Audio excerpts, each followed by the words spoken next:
باشترین بوارانێک کافرەتایە کار بکات چییە؟ هەدی بزانم. ئافرین. باشترین بوار بواری مامۆسایەتیە، بە تایبەتی ئەگەر دەست بە ڕەگەزی خۆی بڵێتەوە، ئافرەت دەست بە کشان بڵێتەوە لە هەموو ئاستەکانە، هەل لە ڕەوزەوە هەتاوەکو ئەگاتە جامیعە. ئەمە بەڕاستی جوانترین پیشە و خەڵکەوتووترین پیشەیە بۆ ئافرەت خۆی، بە شەرتێ دیسانەوە تێکەڵی تیانە بێ، هەر لەگەڵ ئافرەتە مامەڵە بکە. چیتر؟ ئەو باسێکین، ئەوە لە کارەکانی ماڵەوە باسێکین، بەس لە دەرەوە تەمریض بارەکە الله پەرستاری، هەموو بوارەکانی پەرستاری لە تەمریضەوە هەتاوەکو ئەگاتە پسپۆڕی دکتۆری نیسائیە و بوارەکانی تر کە خۆی تایە دەسەڵاتی بەسەرا ئەشکی و بە شەرتێک قووەت و عەزەڵە و ئێستا ئافرەتێکمان نابینیت یان چەند ئافرەتێکمان نابینیت لە بواری ئێسک و شکاویا ئیشکن، خۆیان حەزیان لێ نییە.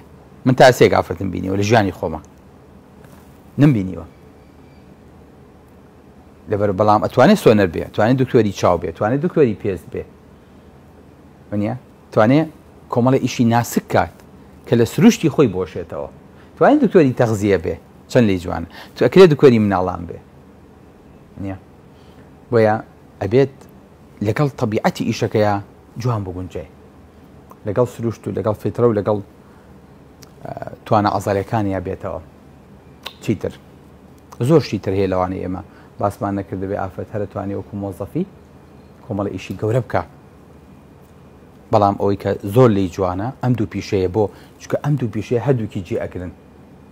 وەکو ئافرەتێک نییە دانیشتووە لە شەو ڕۆژەکە تخوا ئەو ئیزبارەیەم بەرێ، تخوا بخەرە ناو ئەو فایلەوە، تخوا ئەو بەرە بەلای میدی باوی ئیمزایان بۆ بکە. خەم تەبیعەتم تێکە چێ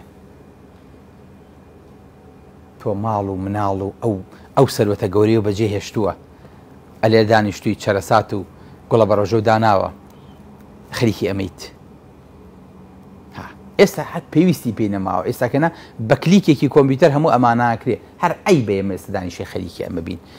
یعنی تۆ لە کلیکێکی کۆمپیوتەر کەمتری شەکەیت، یەکسەر خێتە ئەرشیفەوە لە شوێنێکا دانیت و پێویست بە هەموو هەرایەوە پێویستەکە ئەم ئەقڵیەتە بگۆڕێ. باشە باوکی من هیوادارم ئینشاڵڵا